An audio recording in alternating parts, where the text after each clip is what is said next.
Hey y'all, welcome to 5 Minutes in Rome. Romans 9:10. And not only so, but also when Rebekah had conceived children by one man, our forefather Isaac, though they were not yet born and had done nothing either good or bad, in order that God's purpose of election might continue, not because of works, but because of him who calls, she was told, the older will serve the younger. As it is written, Jacob I loved, but Esau I hated. What shall we say then? Is there injustice on God's part? By no means. For he says to Moses, I will have mercy on whom I have mercy, and I will have compassion on whom I have compassion. So then, it depends not on human will or exertion, but on God who has mercy. For the scripture says to Pharaoh, for this very purpose I have raised you up, that I might show my power in you, and that my name might be proclaimed in all the earth. So then, he has mercy on whomever he wills, and he hardens whomever he wills. You will say to me then, why does he still find fault? For who can resist his will? But who are you, O man, to answer back to God?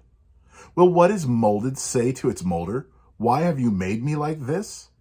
Has the potter no right over the clay, to make it out of the same lump one vessel for honorable use and another for dishonorable use?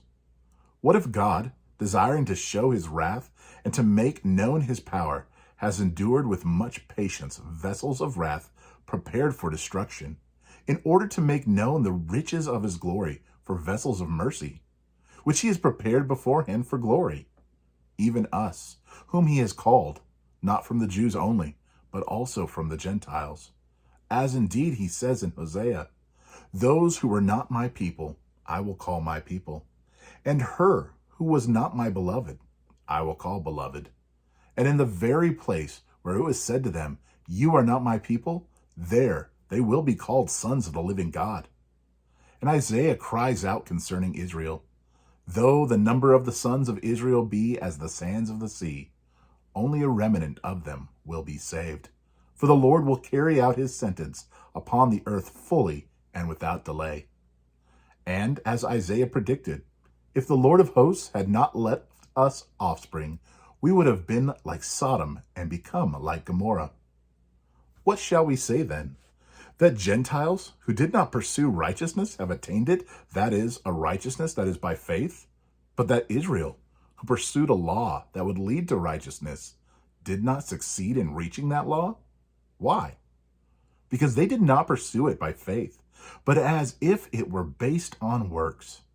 They have stumbled over the stumbling stone, as it is written, behold, I am laying in Zion a stone of stumbling and a rock of offense, and whoever believes in him will not be put to shame. Brothers, my heart's desire and prayer to God for them is that they may be saved. For I bear them witness with that they have zeal for God, but not according to knowledge. For being ignorant of the righteousness of God, and seeking to establish their own, they did not submit to God's righteousness. For Christ is the end of the law for righteousness to everyone who believes. For Moses writes about the righteousness that is based on the law, that the person who does the commandments shall live by them. But the righteousness based on faith says, do not say in your heart, who will ascend into heaven, that is, to bring Christ down, or who will descend into the abyss, that is, to bring Christ up from the dead. But what does it say? The word is near you, in your mouth and in your heart, that is, the word of faith that we proclaim. Because if you confess with your mouth that Jesus is Lord, and believe in your heart that God raised him from the dead, you will be saved. For with the heart one believes and is justified, and with the mouth one confesses and is saved. For the scripture says, everyone who believes in him will not be put to shame, for there is no distinction between Jew and Greek. For the same Lord is Lord of all, bestowing his riches on all who call on him. For everyone who calls on the name of the Lord will be saved. How then will they call on him, in whom they have not believed? And how are they to believe in him, of whom they have never heard? And how are they to hear without someone preaching? And how are they to preach unless they are sent. As it is written, how beautiful are the feet of those who preach the good news.